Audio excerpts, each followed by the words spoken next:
Assalamualaikum warahmatullahi wabarakatuh. Alhamdulillah wassalatu wassalamu ala Rasulillah wa ala alihi wa ashabihi wa mawalah amma ba'd. Wa qala rabbi shrah li sadri wa yassir li amri wahlul 'uqdatam min lisani yafqahu qawli.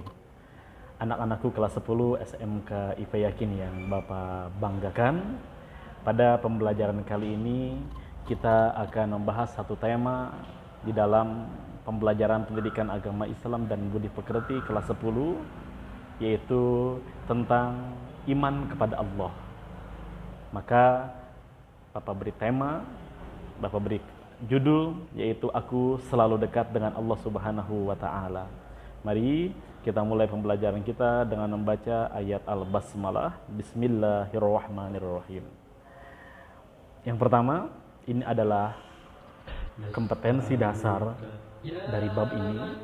Selanjutnya tujuan pembelajarannya 1-3, dan ini adalah mapping yang kita akan pelajari. Yang pertama, pengertian iman kepada Allah. Nanti pembahasan yang kedua tentang Al-Asmaul Husna, dan yang ketiga sifat-sifat Allah dalam Al-Asmaul Husna. Kita langsung masuk ke materi pembelajaran.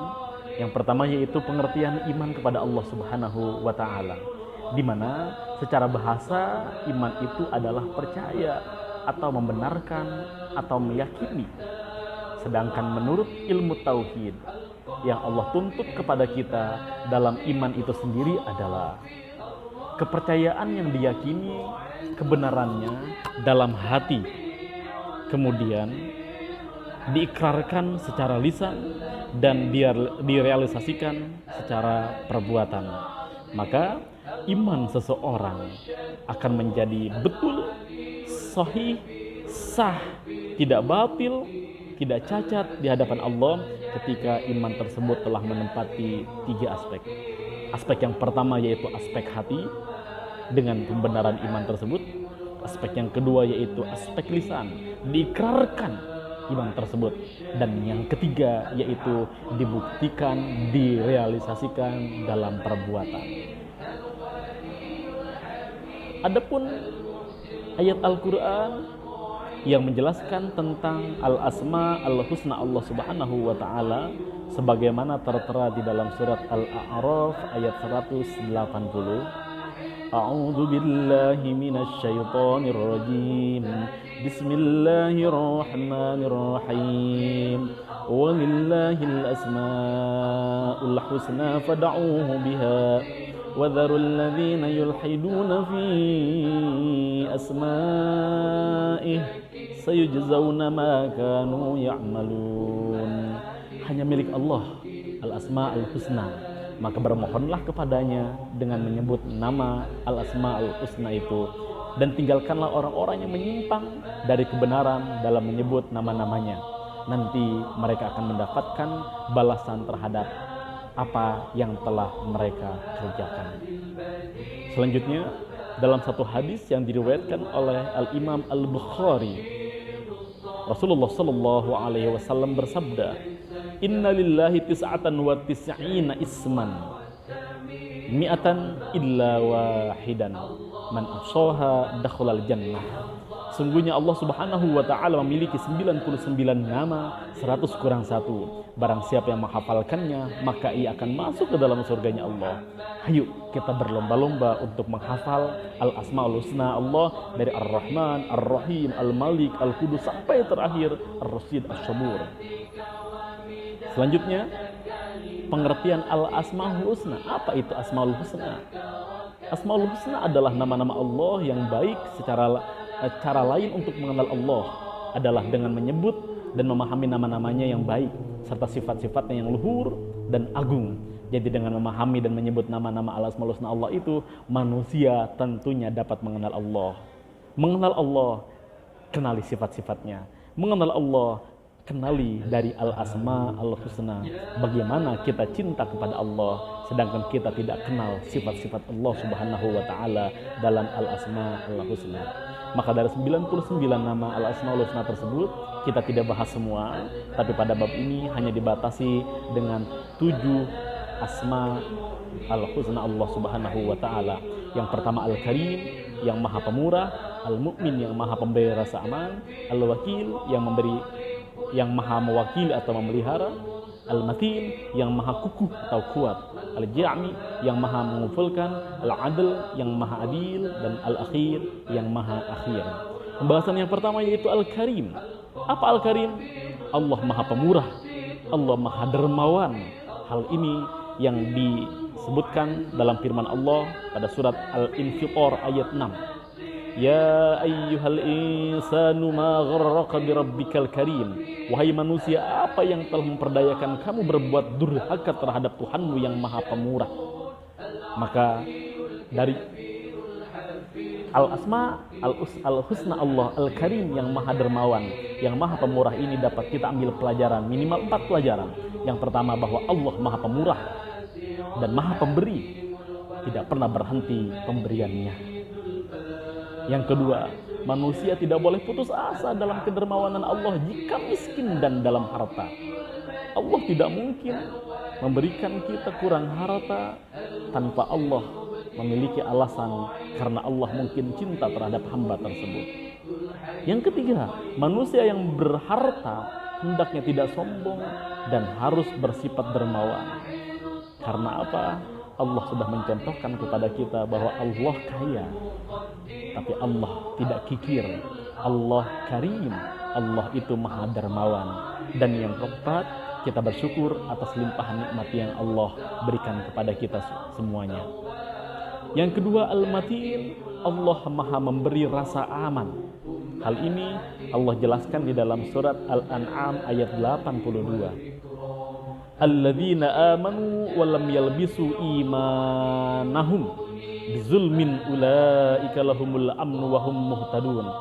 Orang-orang yang beriman dan tidak mencampur adukan iman mereka dengan kezaliman atau syirik, mereka itulah orang-orang yang mendapatkan keamanan, dan mereka itulah orang-orang yang mendapatkan petunjuk. Maka ayat ini menjelaskan tentang salah satu sifat Allah, Al-Mu'min, yang dapat kita ambil pelajaran. Yang pertama, bahwa Allah itu Maha Pemberi rasa aman kepada semua makhluknya, terutama kepada manusia. Kalau niscaya Allah tidak memberikan rasa aman kepada kita, pasti hati kita akan gundah, hati kita akan hampa, kita akan merasa takut terhadap apapun. Tapi karena iman kita kuat kepada Allah, Allah yang memberi keamanan, maka hati kita akan tenang selagi kita beriman kepada Allah Subhanahu wa taala. Yang kedua, jika Allah tidak memberikan rasa aman, niscaya kita akan gelisah, takut dan cemas.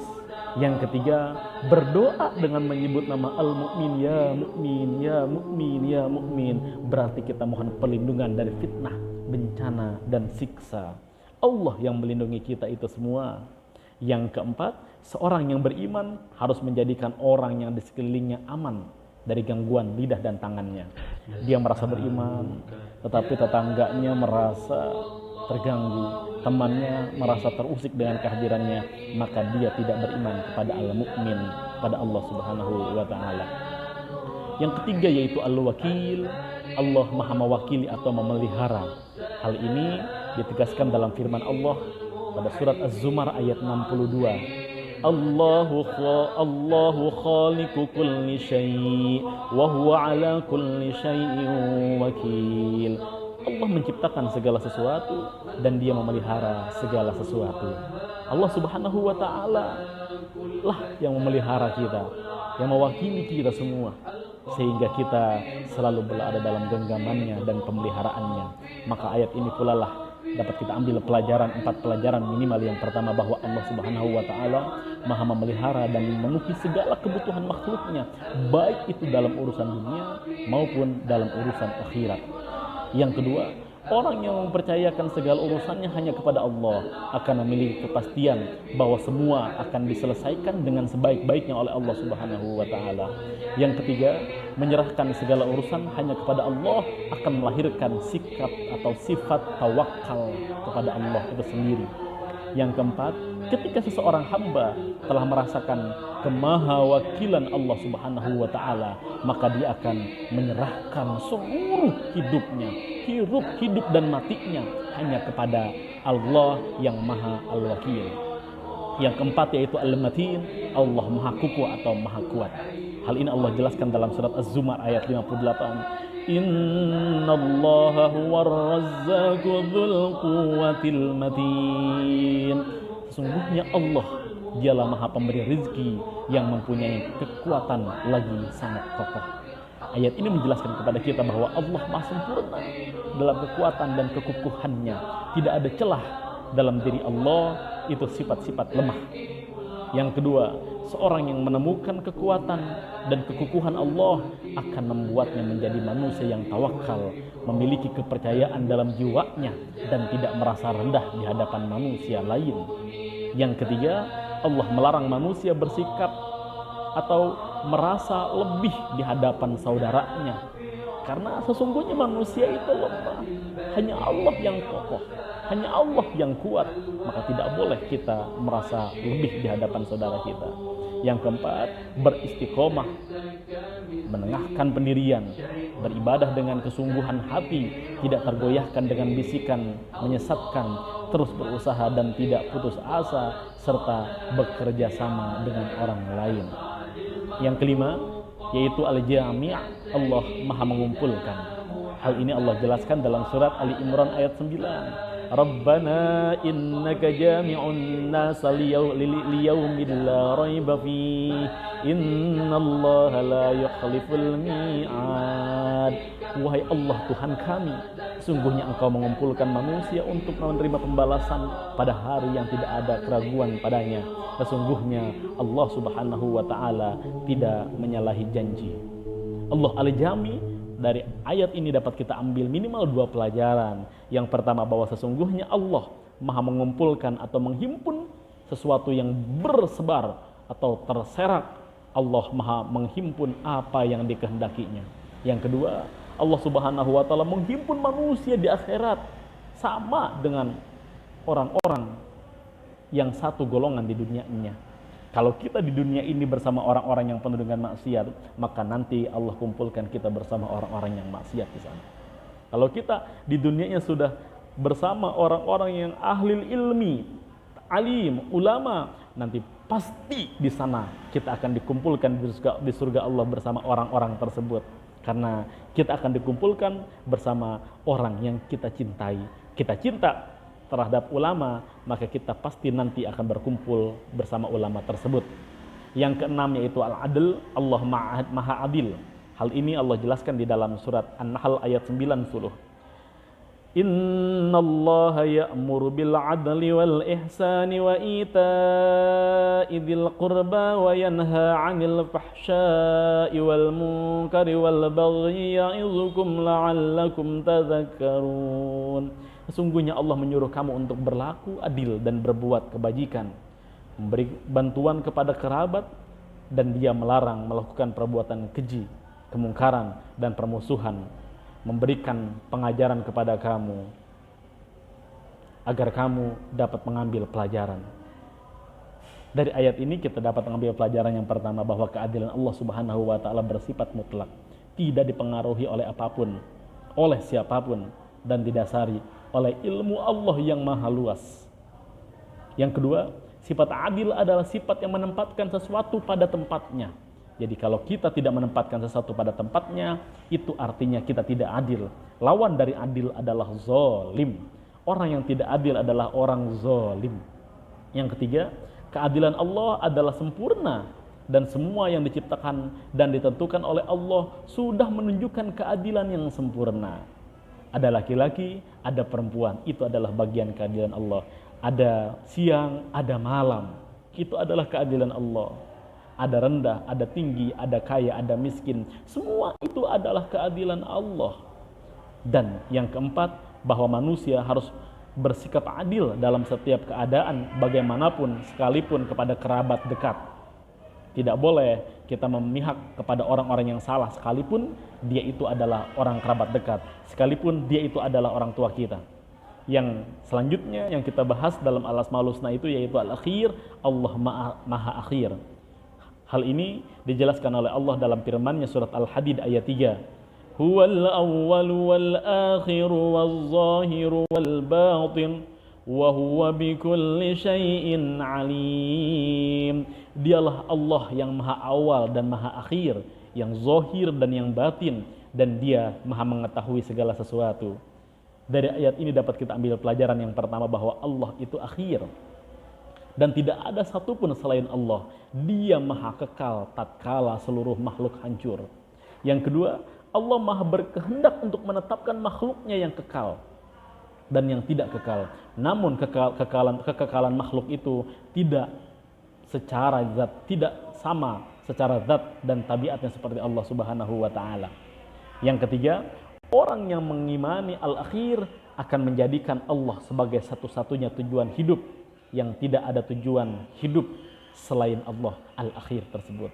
Yang keempat, orang yang mengesahkan al-akhir akan selalu membutuhkan Allah Subhanahu wa taala. Ini yang dapat kita ambil pelajaran dari bab al-asma al-husna ini. Setelah ini kalian ambil pelajaran, silahkan kalian rangkum di buku kalian, buku catatan kalian, lalu hasilnya bisa kalian kirimkan, catatan tangan kalian di dalam buku tugas tadi, kirimkan di Google Classroom Pendidikan Agama Islam. Mari kita tutup pelajaran kita pada hari ini dengan membaca ayat Alhamdulillahirabbil alamin.